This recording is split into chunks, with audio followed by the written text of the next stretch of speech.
Queridos hermanos y amigos, que Dios les bendiga. Como siempre es grato, es un gusto estar una vez más con ustedes, compartiendo lo que siempre hacemos y que Dios nos ha mandado a la palabra del Señor. El apóstol Pablo le habla a su hijo espiritual Timoteo y le dice: te encarezco delante de Dios y del Señor Jesucristo que prediques la palabra. A tiempo, fuera de tiempo, redarguye, reprende con toda doctrina, porque vendrán tiempos peligrosos donde algunos apostatarán de la fe, escuchando a espíritus engañadores. Entonces, lo único que puede realmente regular la vida ética y moral de las personas es el Señor y su palabra. Entonces, hoy nos encontramos acá para compartir la siempre presente palabra del Señor. La base bíblica que hoy vamos a considerar está allí en Primera de Tesalonicenses, capítulo 5, versículo 19. Dice así las Sagradas Escrituras: no apaguéis al Espíritu Santo. No apaguéis al Espíritu Santo. El apóstol Pablo escribe a esta iglesia de Tesalónica y en los últimos segmentos, párrafos, él está entregando algunas exhortaciones, algunos mandatos de parte de Dios, y él también como la autoridad apostólica que le ha sido delegada por el Señor. Nosotros hoy día, por el Señor también, como pastores, como ministros de la palabra, el Señor nos ha mandado a compartir las Escrituras con todos aquellos que conocen al Señor, que son la iglesia del Señor, y con aquellos que aún no se han arrepentido o no se han vuelto al Señor. La palabra del Señor fue ideada y escrita para las personas, para todo aquel que quiera oír o también no escuchar, porque en el texto sagrado se habla escatológicamente donde toda lengua, toda rodilla llegará el día en que tendrá que doblarse delante del Señor y reconocer que Jesucristo es el Señor, para la gloria de Dios Padre. Entonces, este pasaje, cuando Pablo expresa no apagar al Espíritu, está usando una metáfora que es una figura literaria comparativa de una cosa conocida con otra desconocida. Lo conocido es la idea de apagar, este verbo que está en voz infinitiva, da la idea donde a través de este acto donde el hombre tiene acceso al fuego y necesita constantemente estarle echando fuego, o en este caso leña, y avivarlo constantemente para que no se apague. Es estar pendiente que el fuego se mantenga encendido, es echarle leña, es atizar la leña para que éste se mantenga encendido. Y desde esa forma obtener los beneficios que significa ya en el tiempo antiguo calentar, en este caso, la comida, hacer un asado y otros beneficios que posteriormente el hombre pudo ir obteniendo. Entonces, se dice que históricamente el primer uso del fuego, según los investigadores, la arqueología bíblica, dice que fue allí en África Occidental, hace muchos cientos de años que este acto ocurrió y que el hombre ha aprendido a ir extrayendo algunos beneficios de uso correcto de lo que es el fuego. Entonces, el apóstol Pablo utiliza esta metáfora para aplicarla en el contexto bíblico, de modo que los creyentes sepan cómo mantener viva la fe, viva el amor, vivo lo que son los principios y consejos del Señor, que están probados, que son benéficos, saludables para la mente, el corazón y el espíritu, y por qué no decirlo, integralmente. Entonces, en este pasaje encontramos dos exigencias para no apagar al Espíritu Santo o para mantener viva la presencia del Espíritu Santo en la vida de los creyentes? En primer lugar está el mandato. El mandato es una acción de un verbo a no apagar. El verbo se dice que es la parte variable, la acción que constantemente está moviendo todo lo que son los adjetivos, lo que son los sustantivos, lo que son los adverbios y toda la fuente de una oración, más tarde un párrafo y después todo lo que es un texto. Y la palabra acá habla de apagar, que el pasaje dice no apagar, es decir, encender el Espíritu Santo de Dios. Entonces, el Señor está exhortando, animando, demandando de que los creyentes no apaguen al Espíritu Santo de Dios. La pregunta es, ¿cómo se mantiene la llama del Espíritu Santo? ¿O cómo se mantiene vivo al Espíritu Santo en el creyente? No es que Dios sea necesario que Él se mantenga vivo, sino cómo cada creyente en su vida diaria, en su trabajo, en el campo eclesiástico, en el campo laboral, al ir de un lugar a otro, puede mantener viva la llama del Espíritu. En primer lugar, buscando al Señor. Las Escrituras dice, buscad al Señor y su poder. Eso está ahí en Primera de Crónicas, capítulo 16. Vamos a detenernos y verlo ahí, Primera de Crónicas, capítulo 16, Primera de Crónicas, nuevamente lo repetimos. Este es uno de los textos históricos donde el cronista, el historiador, escribe lo que ocurrió con el pueblo de Israel en la parte norte, capital Samaria, y en la parte sur, Judá, capital Jerusalén. Y el texto dice así: buscad al Señor y su poder, buscad su rostro continuamente, haced memoria de las maravillas que Él ha hecho, de sus prodigios, de los juicios de su boca. Oh, vosotros, hijos del Señor, su siervo, hijo de Jacob, sus escogidos. Como el pasaje llama, invita para que los creyentes busquen al Señor, busquen el rostro del Señor, busquen el poder de Dios, porque el poder de Dios es una fuente inagotable que puede nutrir, vivificar lo que es nuestra fe y orientarnos correctamente a veces con nuestros malos estados de ánimo, donde a veces la gente o nosotros mismos nos levantamos decaídos, pensamos que todo está mal, los noticieros nos dan puras malas noticias. En cambio, las Escrituras, la palabra del Señor, llama al creyente que éste mantenga viva su fe en el Señor. Al mismo tiempo, se puede decir también que para mantener la llama del Espíritu Santo es estar constantemente dando testimonio del Evangelio. Pablo le dice a su hijo espiritual Timoteo: aviva el fuego del Dios que está en ti. Eso está en Primera de Timoteo, en el Nuevo Testamento. Primera de Timoteo, vamos a leerlo, en el capítulo 1, los versículos 6 al 8. Primera de Timoteo, capítulo 1, 6 al 8. Dice, de las cuales, un poquito más adelante, ve el pasaje bien, perdón, es segunda de Timoteo, capítulo 1, versículos 6 al 8. Segunda de Timoteo, bien. Por lo cual te aconsejo que avives el fuego del don de Dios que está en ti por la imposición de mis manos.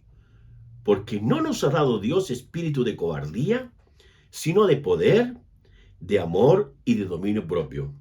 Por tanto, no te avergüences de dar testimonio de nuestro Señor Jesucristo, ni de mí, preso suyo, sino participa de las aflicciones por el Evangelio según el poder de Dios. Entonces, la forma para mantener vivo el fuego del Espíritu Santo, de acuerdo a lo que menciona el apóstol Pablo, es estar constantemente testificando, predicando, enseñando, hablando la palabra del Señor. En esa medida, el fuego se mantiene activo, vivo y fluirá la presencia de Dios hacia quienes necesitan ayuda. También en Efesios capítulo 5, versículos 18 al 20, otro pasaje muy interesante también, Efesios capítulo 5, versículos 18 al 20. Dice, no se embriaguen con vino, en lo cual hay disolución. Antes bien sed llenos del Espíritu Santo, hablando entre vosotros con salmos, con himnos y cánticos espirituales, cantando y alabando al Señor en vuestros corazones, dando siempre gracias por todo a Dios y Padre en el nombre de nuestro Señor Jesucristo.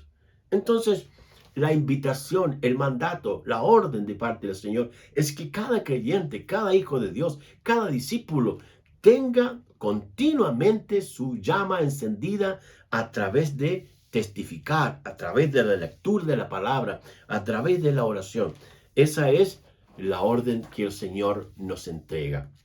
Este año 2023 que se está apagando, pronto llegará otro año que es una modalidad humana para medir los tiempos.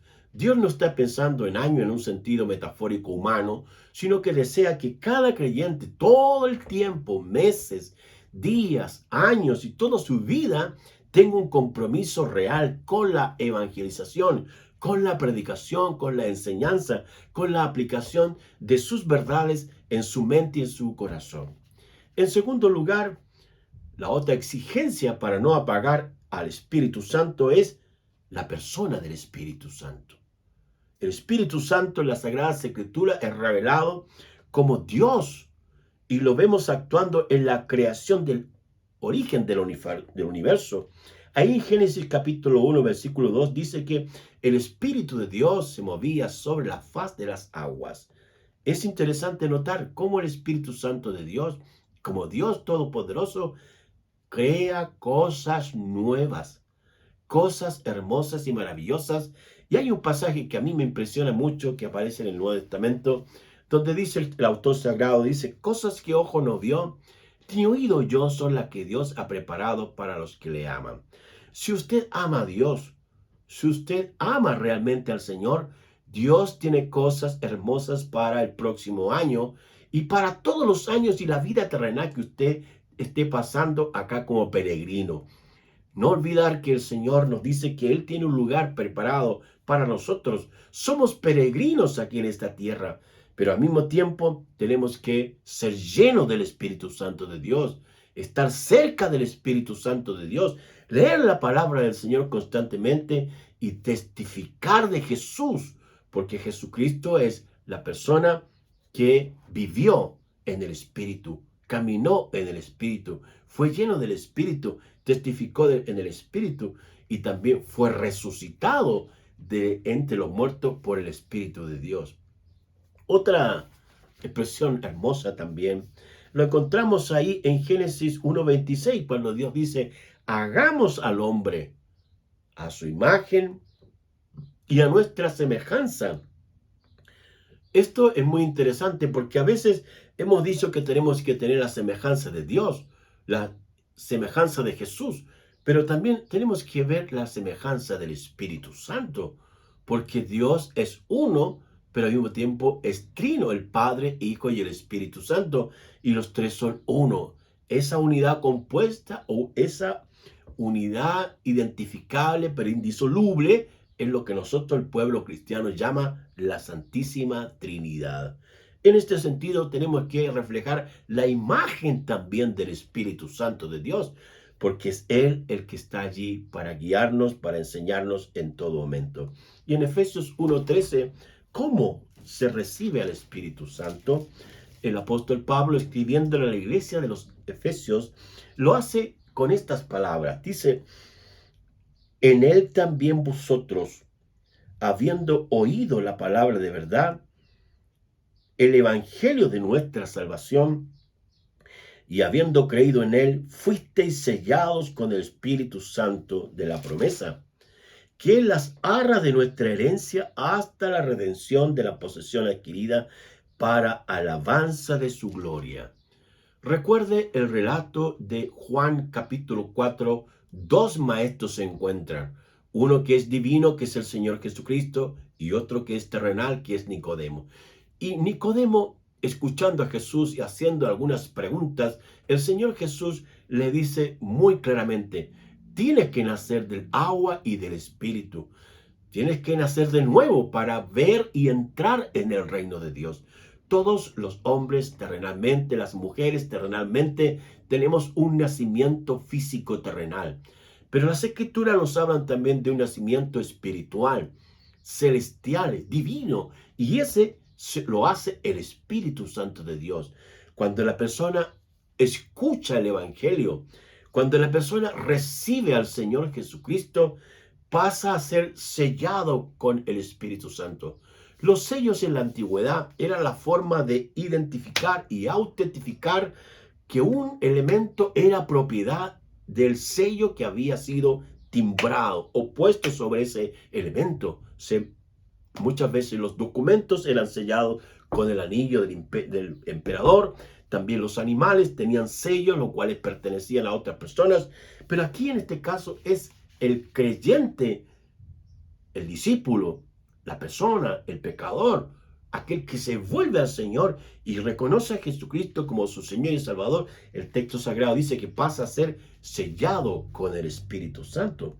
Luego dice que es las arras de nuestra herencia. La palabra arras en el texto griego es la palabra arrabón, que significa el anticipo de, en este caso, el anticipo de la salvación se encuentra en el Espíritu Santo de Dios. El apóstol Pablo en otro pasaje de las Escrituras dice que si alguno no tiene el Espíritu Santo de Dios, no es de él. Fíjese, si alguno no tiene el Espíritu Santo, no es de él. Y Pablo acá dice que el Espíritu Santo estará presente con el creyente hasta la redención. Es decir, si una persona recibe a Jesucristo a los 15, 20 años y éste permanece fiel al Señor a los 80, 90 años, cuando el Señor lo llame, el Espíritu Santo estará acompañándole toda la vida, en sus estudios, en su trabajo, en su matrimonio, en las diferentes situaciones difíciles, maravillosas, hermosas que hay en esta tierra y que las encontramos en la iglesia del Señor, en la palabra del Señor, en esta actividad continua de vida, de experiencias, a veces de dolor, pero ahí está el Espíritu Santo fortaleciendo al creyente, dándole palabra, dándole consejos y a través de las Escrituras siendo un creyente encendido, un creyente vivo, un creyente atento, un creyente que el Espíritu Santo le enseñará a hablar, a pensar y a actuar conforme a el modelo de nuestro Señor Jesucristo. Mis queridos amigos y hermanos, el mensaje del Señor para este año 2024 es no apagar al Espíritu Santo, sino encender y mantenerse lleno del Espíritu Santo de Dios. Que Dios Todopoderoso te impulse a buscar el Espíritu Santo de Dios, a buscar el poder de Dios, porque el mismo Señor Jesucristo, antes de dejar esta tierra, le dijo a sus discípulos: pero recibiréis poder y me seréis testigos en Jerusalén, en Judea, en Samaria y hasta lo último de la tierra. En la medida que somos llenos del Espíritu Santo de Dios, vamos a testificar de Jesús. No nos vamos a avergonzar del Evangelio ante las personas que trabajamos en los contextos donde el Señor nos ha puesto, sino que el Espíritu Santo nos motivará, nos dará palabra, consejo para hablar de Jesucristo y que el Dios Todopoderoso sea honrado aquí en esta tierra. Que Dios te llene de su Espíritu y que este año que se aproxima, 2024, seas lleno del Espíritu Santo. Oremos. Querido Señor, como siempre agradecidos de ti, de tu amor, de tu bondad, de tu cuidado, de todo lo que hay en ti, Señor, esa fuente de gracia que tú tienes, ese amor maravilloso que tú posees, la compasión y la sabiduría tuya para ayudarnos en nuestro caminar. Siempre está el Espíritu Santo con quienes han creído, han recibido y aceptado a Jesucristo como Señor y Salvador. Ahí está el Espíritu Santo para guiarles, para enseñarles, para corregirles y para darles nuevos aires, nueva visión, nueva fuerza, sabiendo, Señor, que hemos estado puestos acá para testificar, para hablar de ti, Señor, y traer muchos hijos a tus pies para que así, Señor, te honren y te bendigan. Bendícenos, Señor, y ayúdanos a hacer tu buena voluntad en el nombre de Jesús. Amén. Que el Dios Todopoderoso te llene de su Espíritu Santo.